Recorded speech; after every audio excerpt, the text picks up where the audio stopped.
back to another episode of the Startup Junkies podcast. Thank you for tuning in from wherever and however you're tuning in. Give us a like, share, subscribe, share with your friends, your family, your coworkers, your mother-in-law.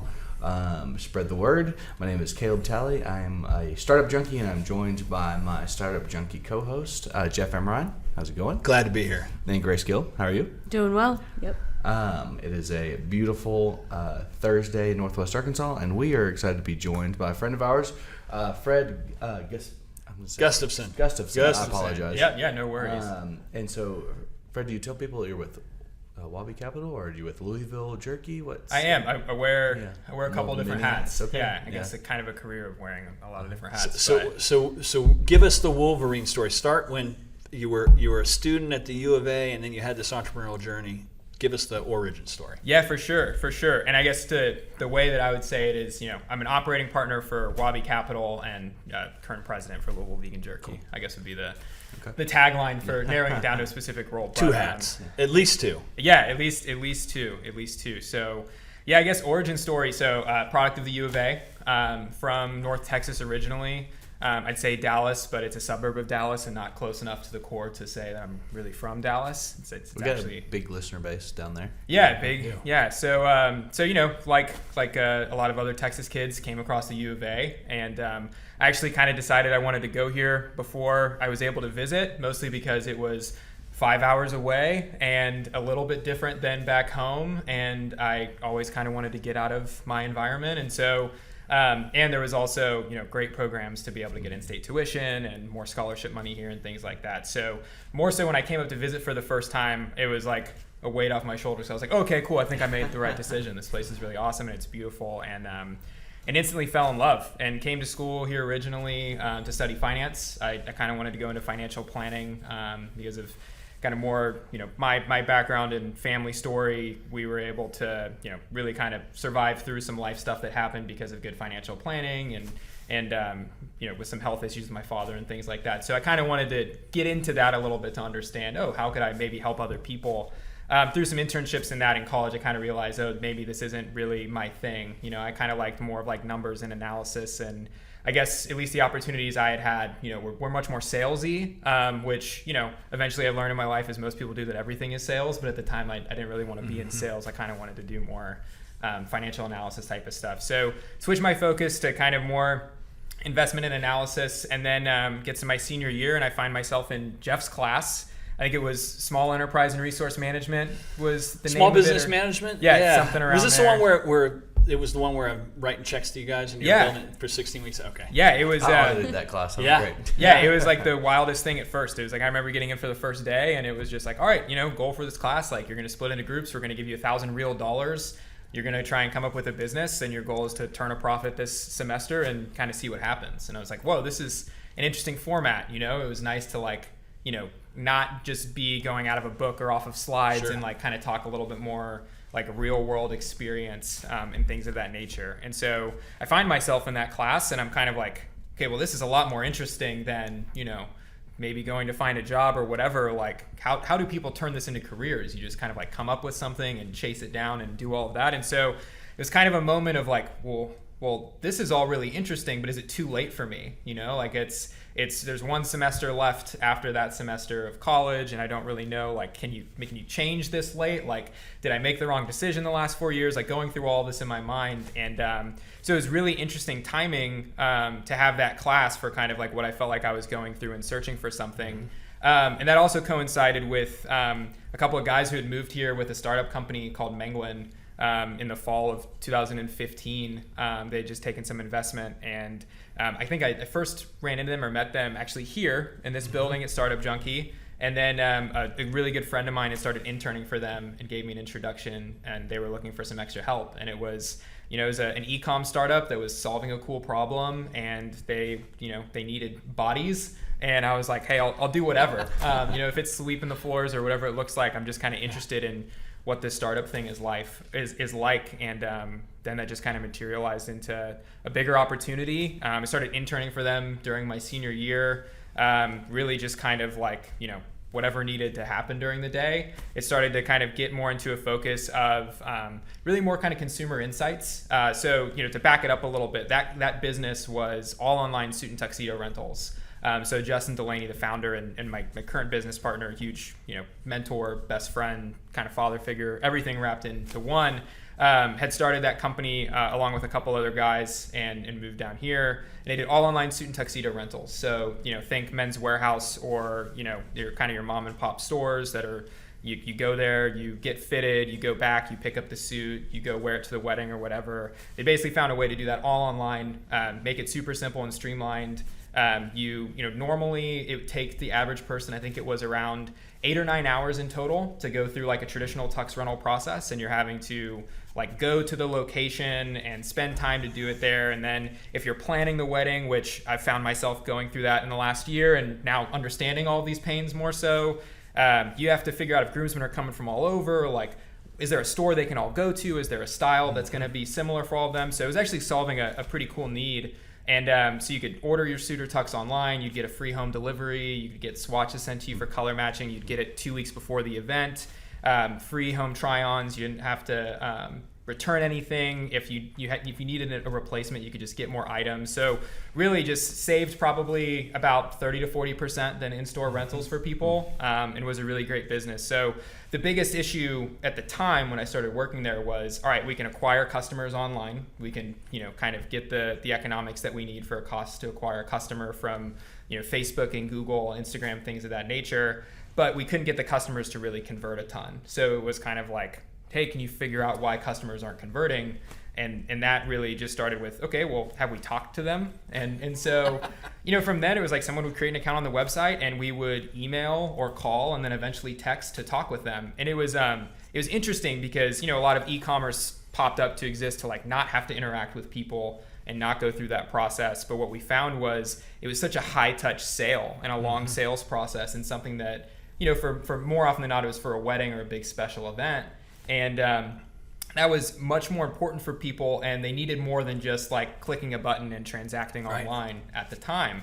And so through these conversations, like people were kind of confused at first of like, oh, someone's reaching out to me from like an online company. And it was like, yeah, I'm here to help you with your style and talk about concerns and be your like personal concierge. And we realized that the missing piece was that people were going into a store, they were getting this like special treatment from the person in there. And so it was, okay, well, how do we take all of the good things about a store, right? Like we solved all the bad things, but all the good things, like having someone you can rely on, putting a face with your order, all of these things, and just start to build for that online. So that kind of turned into more of this growth marketing role. And then it was, okay, well, we need to build out our email program. So learn email, and we need to build out Facebook. So, learn Facebook ads and Google ads and so on. And you guys were successful enough in all that the man himself, founder of Men's Warehouse, George Zimmer, who had a similar venture called Generation Tux, ended up buying you. You had a successful exit from that, right? Yeah, he did. So that was in 2017.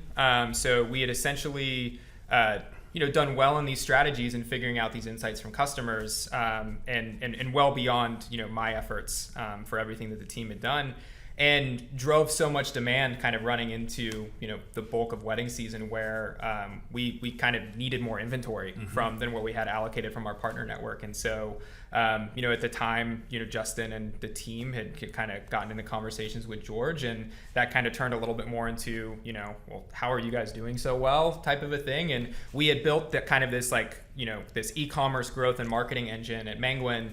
Generation Tux, which was the company George had started to be an online competitor kind of, to Men's Warehouse and also us and a few others, had all of the inventory and the knowledge of menswear and kind of everything that was missing from an operational side of Menguin. So it was a really good kind of partnership and going together. But we were acquired, and then that moved the company up to Louisville, Kentucky. So there were a handful of us that moved up along with the acquisition. I was one of those. And was there for about 9 months or so before I kind of started getting the itch to, come back to Northwest Arkansas or find the next thing and everything else there. But it was a really cool experience, especially so early in my career, so early out of school, to go through, kind of a pretty insane growth curve, and then an acquisition, and then really kind of living in like what that looks like afterwards, right? Because like a lot of entrepreneurship and people that are starting companies, especially nowadays, are doing it more so kind of with that end goal in mind, that exit, or how am I going to make it, and what's it going to look like, and oh, that would be so good. And I think it was and it was an incredible process, and super thankful for it and everything there. But there were also a lot of lessons of like, oh, this is what day-to-day kind of looks like when, there's a change in control, right? Or you're integrating teams together. And it was kind of more of like, oh, what can then happen, once a company does transact and everything there. And it was just an incredible experience. And I got super lucky kind of with timing and finding those people and having the opportunity. Super fast-paced masterclass and all that. Yeah. It was, yeah. And then kind of segue to that, you were kind of on the front end or very early in the whole personal mobility deal. You had a little startup that you were contemplating, working on, kind of going through the assessment of. Yep. That didn't quite, go the way you wanted it to, but you ended up bouncing into Buff City Soap. Yeah. And talk about that. Talk about that a little bit too. Yeah. So tried to start a scooter and an e-scooter and bike sharing startup actually here in Northwest Arkansas in early 2018 called Hop. And really, me and a friend of mine had spent some time out in California and kind of seen that trend starting to happen with like Bird and Lime and these scooters. And it was really just kind of one day like, man, it would have been cool to have these in college to Zoom from class to class or, to go to grab food on Dixon Street and back to campus or whatever. And so we started to kind of reverse engineer what we thought the unit economics would look like for those businesses and realize like, oh, if you're able to do this on a smaller scale and have a controllable amount of units and can kind of build this back end, ads platform as a part of, using push notifications to have someone take a ride to a certain business and kind of develop a system where you could use ad credits to incentivize partner businesses to be able to charge the units and things of that nature, you could maybe have a better economic profile. Because at a certain scale, as we've kind of seen over the last years, and sometimes you're really thankful that a business doesn't work out, which I'm thankful for that one. Thankful for unanswered prayers, right? Yeah, exactly. But anyway, we just thought there was a way that if you did that type of a business at a micro scale in towns the size of Fayetteville, that you could get really good unit economics, have a path of profitability really quickly. And quite frankly, when bigger companies would start to move into these markets, maybe they gobble you up instead of try and compete, and you could build territory there. But that didn't work out for a number of reasons. Super thankful for it. There was an interim step before Buff City Soap, and that was with Bogdan Constantine, who is one of the other founding members of Menguin, had actually built an MVP for a text marketing platform called Voxie. So a lot of the ways we scaled the growth at Menguin was through texting our customers. Right. In a totally probably non-compliant way at the time before these platforms existed, where we pretty much had a team of interns from the U of A that would get a customer list every day, just kind of spamming them with text. And start just like texting them from kind of these like burner phones that we bought and things of that nature. And so it was cool because to watch Bogdan kind of build this idea over time as we were like really doing a super cheap kind of like rubber band and sticks version of texting at scale, all the way to building this MVP where it functioned like a true email marketing platform where behavioral-based actions on a website, you could prompt a text message, or point of sale based, and you could have kind of more automated conversations one-to-many, or you could actually have a human step in and interact in text and things of that nature. And that's one that's also venture capital backed, that's on a pretty good trajectory at this point, right? Yeah. They've done really well. So I was on that team for about a year and a half or so. Until I kind of got the call from Justin about Buff City Soap. But yeah, and then Bogdan went on right after my time there, finished raising a pretty large Series A, and they've been on their way, and they've got a huge team now and are really doing awesome. So it's really cool to see what that business has become kind of through it, and also Bogdan being a close personal friend and mentor. It's been great to get to cheer him on from the sidelines. Did you bring the text message campaign to Buff City Soaps? Yes, yeah. I actually this is the Fight Club part of the story. Yeah, this is a kind of a running joke that I make with Bogdan sometimes, that I was maybe traded for Buff City Soap's account for Voxie, but anyway, he'll kill me for saying that, and it's totally not true. I just give him a hard time about it sometimes. But yeah, so I was in Austin at the time, trying to grow Voxie. Voxie was based in Atlanta, and just kind of cruising on that, and we were kind of preparing for the A, and then I get a kind of a tandem phone call from Bogdan and Justin, and kind of like, hey, there's this interesting, Bogdan kind of reached out like, hey, there's this interesting thing that that Justin's looking at, and your name came up, I think you should look at it. And so I take a call with Justin, and he's like, hey, I think that you should look at helping us out with this soap company that we're structuring a deal to invest in. And my initial reaction, like most, was a soap company. Tell me about that. This is 2019. What do you mean? Right? Yeah, so this is going into the fall of 2019. Yeah. And I'm like, this soap business. So tell me, like, is it e-commerce? It's in stores like Walmart. Like, where does the soap sell? And he's like, they're their own stores. They manufacture all of their own soap in every store. It's bars of soap. They perform really well and have great unit economics.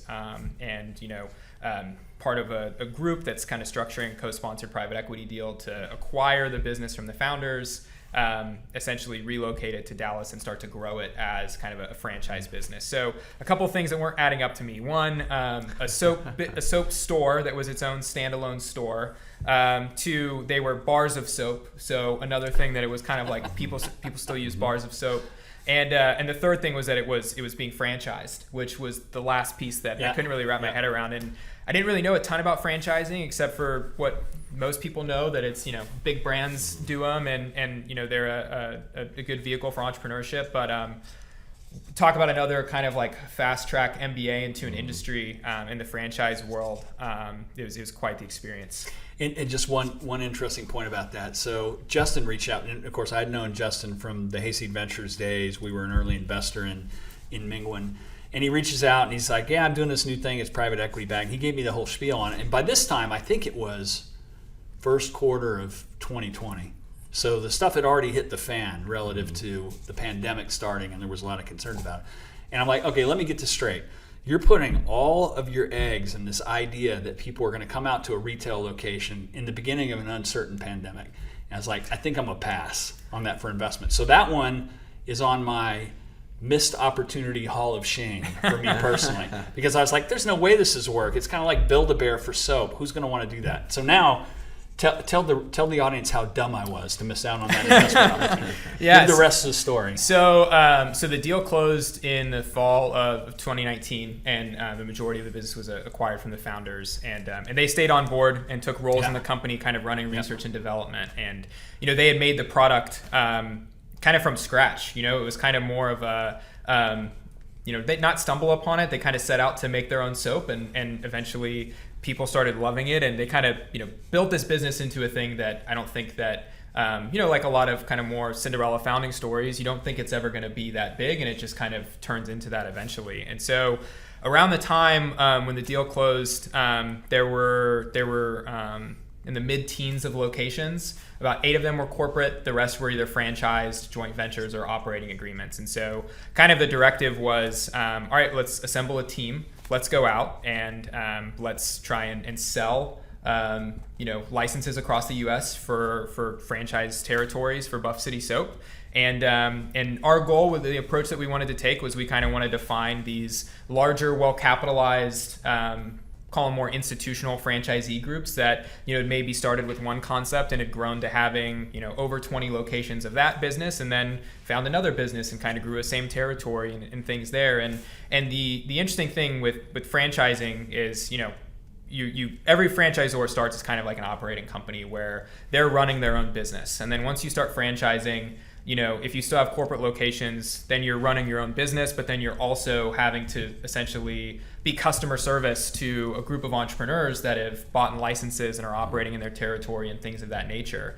And so, just over time, the founders had kind of, started to wear different hats than what they intentionally wanted to do it for. And so they kind of wanted to find some partners that could grow the business and take on that aspect and move forward. And so again, like with all of this and knowing that eventually the business is going to kind of turn into a big customer service operation from us as corporate to our franchise network, we kind of wanted to take the path of having a smaller group of franchisees so we could have stronger relationships and better service. Because if you think about it, and it's say you want to have 1,000 locations, that could be 1,000 individual franchisees and 1,000 customers that you have to manage and 1,000 relationships, and there's a lot of headcount that's associated with that. If you're able to, say have 50 franchisees, that can equate to maybe 1,000 stores in territory. They're a lot bigger deals. You get more consistency across territory. You're more one-to-one in relationships than one-to-many. And so we thought there'd be a lot of advantages in doing that. They were also well capitalized, didn't have to worry as much about small business loans and things of that nature, and had already these teams and kind of these big back offices that in most cases were kind of like bigger than the size of our corporate team. So anyway, we started really hitting the ground for finding these franchisees and doing these deals at the end of 2019 into the beginning of 2020. As Jeff mentioned, pandemic happens and we're kind of like, oh man, we're retail stores. How is this going to go for us? We'll see. Turns out selling soap was a really good thing at the beginning of a pandemic, when the first thing people were told was to wash their hands. Right. And also, since we sold soap and laundry soap, we were able to be deemed an essential business and keep our doors open. And so we actually decided to really lean into it. That also kind of mixed with these franchisees that we had started to discover that fit the profile I just mentioned, had other businesses in health and wellness, and maybe it was gyms or it was tanning places or a massage place or whatever it was. And a lot of those businesses weren't able to be open. So, the franchisees kind of saw an opportunity to lean into a business that, was a relatively low initial cost to open and was a relatively quick ramp to being profitable. And that way they could get locations open and have cash flow coming in to kind of stop some of the bleeding that was happening in their other businesses. So kind of a perfect mix of things happening in what could be a really bad situation and what was for so many businesses and people in the pandemic, that we leaned in, and by the end of 2020, we had 67 locations open. So, we opened over 40 that year. And then fast forward to the spring of 2021, we had over 120 locations open.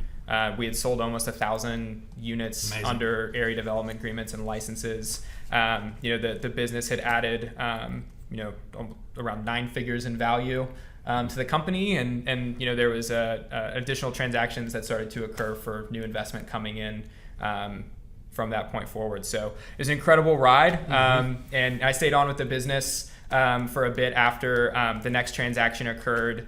And it was just another one of those moments where, really rapid growth, kind of different subject matter, kind of living in the transition period of a business and kind of seeing, what happens at that level, which was, a much higher level of a transaction, transparently than what we had gone through previously with Menguin. So all really great learning. And then that kind of segued into an opportunity to consult in some other franchise businesses and to eventually do a similar role in running franchise development for Mayweather Boxing and Fitness, Floyd Mayweather's franchise brand, which I did for a year before we formalized everything for Wabi Capital. And so talk about Wabi Capital and Louisville Vegan Jerky and talk about the whole Wabi story, and then you can talk about the stuff that's sitting in front of us here. Yeah, so you've been busy, right? I mean, have you had any free time? It seems you have been really busy the last. I do, but that I enjoy all of this type of stuff. Right. And largely in part to individuals like yourself, for kind of setting a stage years ago. But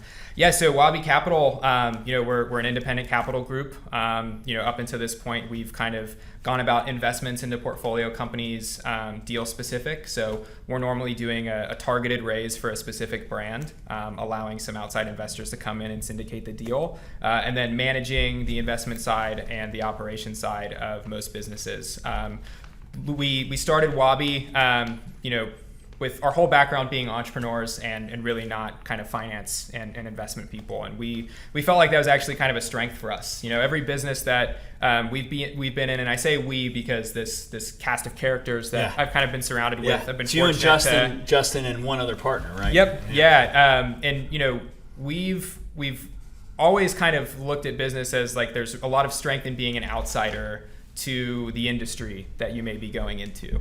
We were kind of outsiders into fashion and e-commerce, or I guess Justin and the founders were, and then me kind of by proxy over time, and then going into soap and franchising and not really knowing either about anything.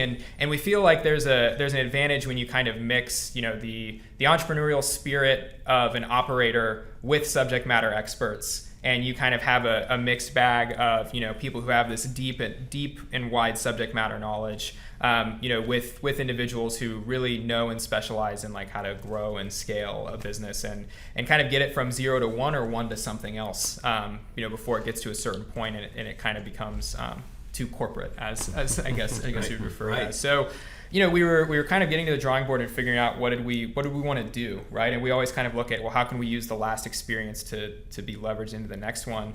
And really, it kind of started coming back to, well, if we're going to do it with one brand or one business, we might as well try and do it with a handful and try and find businesses that have an inherently good product or an inherently good service and are kind of built on their values and have really good culture. And invest in those businesses to help them operate, but to really quadruple down on the qualitative stuff. Obviously, the quantitative is a big part of investing, and it is for us too. And we'll always look at the economics and numbers side of things. But we really believe that what makes a lot of businesses special is kind of like the stuff that you can't see on a spreadsheet. And that's normally, people or product or things that don't get talked about that much in business, like like love and feeling cared for and those types of things. And so we started Wabi with the idea to do that, to approach businesses in kind of consumer beverage, alcohol, and hospitality, which is where our interest categories lie. And be able to really inject ourselves and lend ourselves into these businesses in an operating capacity, and have a little bit more skin in the game than just putting dollars behind it. And so that was a little, I guess a year ago as we started kind of formulating that. We now have over 7 portfolio investments. Louisville Vegan Jerky being one of the biggest one of those in the last year, where we kind of came across the founders in May of last year, really built a strong relationship. It's a 10-year-old brand. They had kind of built it from scratch and had done really well with it. Incredible founding team, incredible brand, had done really, really well in the natural channel and category, and just got to a point where, the business was kind of at capacity for where it was, and there was an opportunity for them to grow and scale. So in this example, we partnered with those founders, closed at the end of November, and in true Wabi fashion, I've kind of lent myself operationally to the business, and so currently operating as the president of the brand, and it's amazing. So we make plant-based jerky from whole non-GMO soybeans. And this one here, that is which one is that? Our Smoky Carolina Barbecue. Smoky Carolina Barbecue. You said this was the #1 selling jerky of any type in Whole Foods. Yep, Did I get including that right? meats. Yep, How cool is that? For 2022. That's a big deal. Yeah, it's a great flavor. We actually organically we got picked up on a pretty popular YouTube channel the other week, Good Mythical Morning. We've got 18 million subscribers, and they put us up against the test with a handful of other plant-based jerky brands, including the 800-pound gorilla of Beyond Jerky, and we got first place on theirs too. So we think it's really good stuff. And the opportunity that we really see here is, we think a lot of CPG is going to lean into plant-based, and plant-based meat has already been a thing. It's kind of been scrutinized in the public eye. There's kind of a which side of the fence do you fall on, and believing in plant-based meats or kind of being a meat loyalist and all of this. And, we think that a lot of dietary, needs will kind of shift more to plant-based as it kind of becomes more readily available. But there's been such a switching cost to it up until this point where it is, if you're someone that really likes steak, you're being asked to swap out your filet for this like fake beet-like substance that has fake blood and is like really trying to be meat instead of just too much. instead of just trying to be like what it is. And, that format is just nasty. Yeah. I'm telling you, It's this so stuff bad. is it's good. a little tough. It's a little tough. Yeah. So we kind of saw it as first, it's a little odd. And we like a little bit of odd. You guys like the stuff. quirky stuff, right? We do. We think there's a lot of value to be unlocked in it. And so we thought it was a little bit odd, but realized that, because of the category of product that it's in, it's in a snack. Jerky has been a meat-based snack that's been around for a while and has kind of been a staple of like a road trip diet and things of that nature. Having a plant-based version of that can deliver on a really similar flavor to get as close to the texture as, pretty much any plant-based substitute can get to it.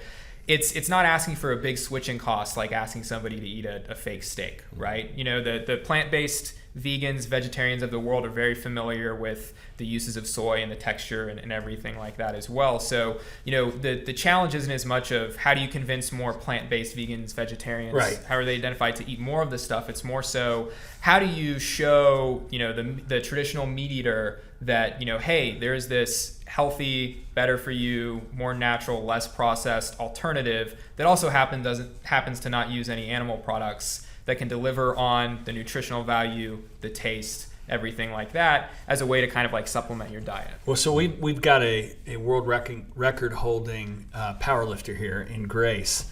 What questions do you have, given that I know you're a food and diet person when you're training? I would say personally, I was like, I'm a meat eater to the core. So I'm usually, I was gonna ask, what do you see? What are you doing to target those meat eaters? Because personally, I like stay away from anything plant-based mostly because of the macros, and like most of the time it like people will think that it's a lot healthier because you buy it at Whole Foods or whatever, but you go into the macros or the ingredients and it still includes like a ton of processed soy and canola stuff, and it doesn't have any protein in it. And so for me, in a realistic sense, it doesn't add anything to my diet. Yeah. So I was looking at the macros of this and tell us how you really feel. Well, you asked, so I shared.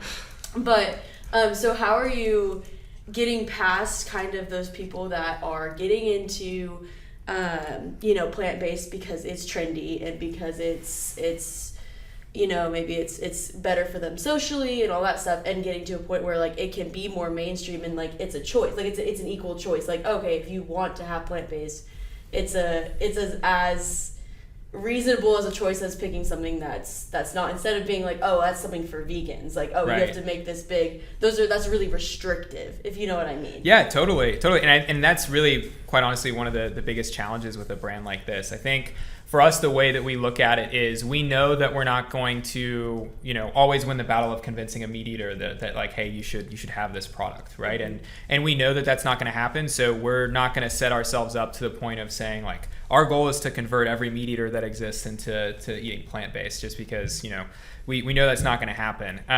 More importantly, there's this category that I guess I would identify with myself as a flexitarian, is kind of this buzzword that's being popped up, that they are not fully plant-based, but they're looking to supplement. They're kind of more, call it plant-based curious on like what the items are out there. And I'd say that we're probably positioning ourselves more towards that audience than someone who's really going to be looking into kind of like the macros and looking at meat kind of more for the source of protein or building or anything along those lines. From an ingredient profiling standpoint, you're absolutely right. And this is like one of the biggest, I think, issues in the plant-based space is everyone thinks that like, because something's plant-based, it just automatically makes it healthy, And a lot of stuff that is out in the plant-based market is incredibly processed. Not to name some really big companies that are out there, but there's some unfortunate press that came out towards the end of last year that kind of pointed towards exactly how processed it is. And so, the feedback that we get from our product, and if you look at our label for being plant-based and using soy and things of that nature, it's one of the cleanest labels that you can find from an ingredient standpoint.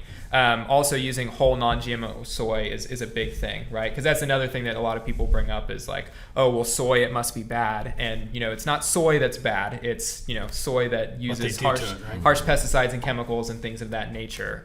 Anything that is, good by itself can be turned bad by the process that happens to it. And so, for us, we're proud to be a whole food product, not just in Whole Foods, but actually the whole soybeans that are extruded. We have a 4-step process for the way that we make everything. We essentially, turn the beans into the format that they are in the strips by extrusion. We kind of soak and marinate for flavor. We bake it and we bag it. So really simple, minimally processed. And as far as the plant-based options that are out there, we definitely deliver in not only the protein category, but also in flavor. Because that's the other thing is like, you find a lot in plant-based that like it's doing the job as a substitute, but is it doing the job for flavor? We don't think that they should be mutually exclusive. Like you'll notice even from our packaging, it just looks like a snack brand, right? And if you go and look at a lot of other stuff in plant-based, it's very, it's all green or it's light brown undertones and it's all natural and better for you, and leaning into that it's made from plants. We believe that we can be made from plants and all of that, but that doesn't have to, define who we are. Like vegan is in the name, but we just want to be a really tasty snack brand, for those who, don't want animal products in it. You don't feel the need to virtue signal on your brand. Exactly. we have the virtues to signal, and we do lean into that a little bit, but we want to win as a tasty snack brand that delivers on flavor, and in the same way that there's these staple snack brands that have been built for a while, right? You think of chips, you think of Lay's or Doritos. When you think of jerky, we want people to think of Louisville Vegan Jerky, and then also get all the benefits of And I think a vegan product. That's the way to win when you're dealing with something that, there has been maybe years of push and pull. It's good for the environment. Like the kind of, you've got, tribes of people that are like, you have to, get rid of your gas stove, whatever, that sort of thing. When they were pushing electric vehicles just, for the environment, nobody wanted to buy that hideous electric vehicle that existed 15 or 20 years ago. The Nissan Leaf. Yeah, because it was hideous. It was like, this is our option. But then you have the vehicle companies go and develop attractive vehicles. You have Teslas that feel like roller coasters when you're riding them. You develop the product that checks the box that's good for the environment, but people want it. Like you make it desirable, you shape it towards the consumer, and it feels like that's what y'all have done with the product and everything. You make it taste good, make it attractive, make it look good, that sort of thing. People will choose to eat vegan if it tastes good versus like being told you need to eat vegan because cow farts are depleting the ozone or whatever else. Exactly. Actually make it taste good and make it desirable and make the brand neat, and then people are going to be attracted to it versus someone saying, well, this is what you're supposed to be doing. Yeah. You're exactly right. And the reality is I think most people and all of us would kind of like to say that like we try and make healthier choices and we want to be better in that regard and everything like that. At the end of the day, junk food still sells, pretty much more than anything. And we are not by any means junk food and not trying to say that at all. But what I am saying is that people still want an indulgence in their snack. They want stuff to taste good. They want that craveable deliciousness. And so we want to be that. We are that. We'll always deliver big on flavor, but then also be this, this cleaner, whole food, vegan-based product. And we've invested a lot in that from a brand standpoint. The founder of the business came up with the product by accident because he had the first vegan food truck in Louisville and was trying to cook a filling for a recipe and overcooked it. Was literally about to throw it out until someone tried it and was like, hey, that's kind of like jerky. Yeah. And then he literally packaged it up and took it to a bar that night, and people were like, oh, that's kind of like that was the beef eureka jerky. moment, and right? That was the eureka moment. And so, it was based from the culinary aspect. Sure. Our head of R&D that we brought in, Zach, has been a vegan since 1996. And so, really had to rough it for a while before all these great brands came out and things of that nature. And so has a background in the culinary world and being a part of Michelin star vegan restaurants and understanding really as crazy it sounds, the molecular gastronomy of fine dining. And that is the level of thought and care that we're trying to put into our flavor exploration is, again, how can we deliver really, really great on flavor and then let all the benefits of, being plant-based and non-GMO and gluten-free speak for themselves. And it's funny you said you kind of came to it by accident. We're talking about snacks and chips and all that sort of thing. I mean, potato chips were invented on accident. Absolutely. Too. So many products. Ketchup as well. They actually burn it the most in order to get it right. Most popular snacks discovered by accident. Let us take you back to Wabi Capital. So it's an interesting name. Mm-hmm. Give us where that name came from, WABI, what it means, and kind of brand message with that. Yeah, so we've Justin and myself, we've always been really big fans of Japan, and Japanese culture is kind of a thing that I guess maybe we hit it off on originally when we were meeting, and in Wabi Sabi is a Japanese kind of philosophical design principle, and it's something that we've kind of used and gone back to in any brand that we've worked in, is like always being kind of an element of the brand, and essentially it means that nothing is perfect, and to essentially celebrate that fact about everything. So really, if you were to go look up the main definition or go on our website or anything like that, you see kind of this recurring theme of these three things that basically believes that all things are imperfect, impermanent, and incomplete. And maybe the anti-finance person's way of looking at business, but we believe that that's what business is, and that's what entrepreneurship is, and that's what any company is. It's the mission's never done. It's never going to be complete. Things are always going to be a little bit messy. As much as we all strive for perfect, nothing is absolutely perfect, and it's kind of the strive and the messiness in that pursuit of perfection that makes something beautiful. And we don't think that anything is ever really complete either. Even when you have this amazing growth story and you transact with a business, and whether it's new owners coming in or you get more investment coming in or whatever it is, it's never fully done. There's never really a point where a business is like, okay, it's done. It's going to change hands. It's going to move on. Obviously, some businesses close up shop, but at the goal is to kind of keep it going forever. And so we just believe that those principles are really core to who we are, to the things that we've done, and the way that we kind of look at business in the world. And so we wanted to really instill that as our values and bring it into a capital group level. So that's where Wabi comes from. Time to land the plane. You got the land the plane question? Our land the plane question is we invite our guests to get in their time machine, go back in time. Maybe it's right after you're leaving school, before Menguin. And given the accumulated knowledge that you have now, what advice would you give your younger self? Wow. The advice I'd give my younger self. I guess I would tell myself to just don't count anything out, and always be open to listening when someone has something to say. I think that those are the things that I look back and I think this may be generic to say, and most people would say it, but wouldn't really change anything because the cards always fell the way that they were supposed to. But it didn't always feel like that, going through the journey, right?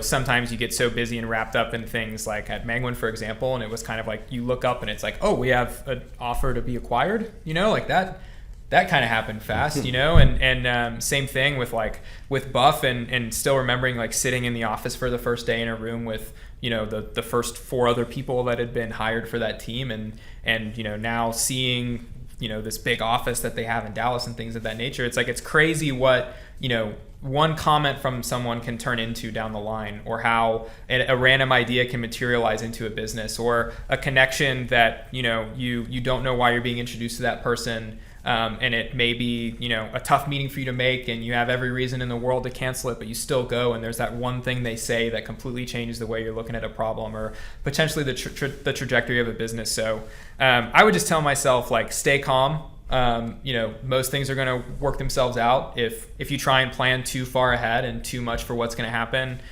you're going to be disappointed, and you're going to miss out on some really cool opportunities. So if someone had told me kind of looking back, that my career would go from reselling used suits and tuxedos online to, essentially reselling text messages to, soap franchises, to boxing and fitness franchises, to, the random things I've been able to consult on, to, being a part of a capital group that owns a boot company and vegan jerky and a beer business and bourbon brands and things of that nature, it would have been this sounds like a pretty psychotic, crazy dream, but here we are, and it's all been amazing, and you learn from each thing as you move forward. So I think that's the biggest thing, is just always be open to everything, and don't shut yourself off from anything just because you hear one thing that's odd about it or you don't understand it or whatever. That's the type of stuff that you should really lean into. It's a good message. Where can the audience find out more about Wabi Capital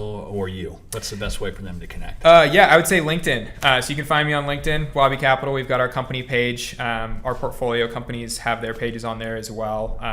We kind of push any updates or things that were going on through there. We have our own website, wabicapital.com.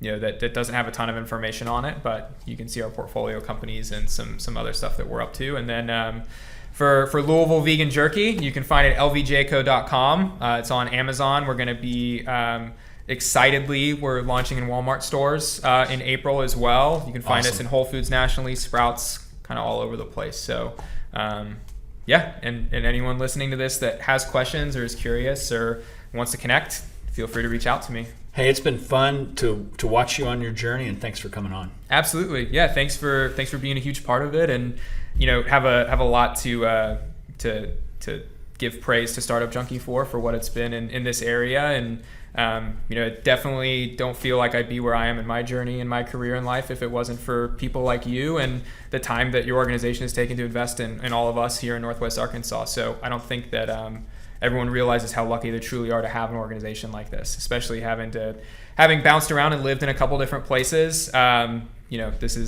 is amazing. So thanks for saying that. Thanks for being here. You bet. Yeah.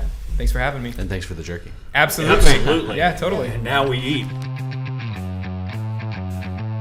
Ecosystem builders, entrepreneurs, chambers of commerce, mayors. If you're interested in taking your economic future into your own hands, we've got a book that can help you. Creating Startup Junkies, Building Sustainable Venture Ecosystems in Unexpected Places is the guide. It's a little bit inspiration. It's a little bit toolkit. What it will allow you to do is take your economic future into your own hands and build a sustainable small business, innovation, and entrepreneurial ecosystem in your backyard. If you'd like to hear more, check out creatingstartupjunkies.com. The Startup Junkie podcast reaches over 100 countries and has had over 100,000 downloads. If you're interested in reaching some of the most motivated and engaged innovators and entrepreneurs on a worldwide basis, give us a shout.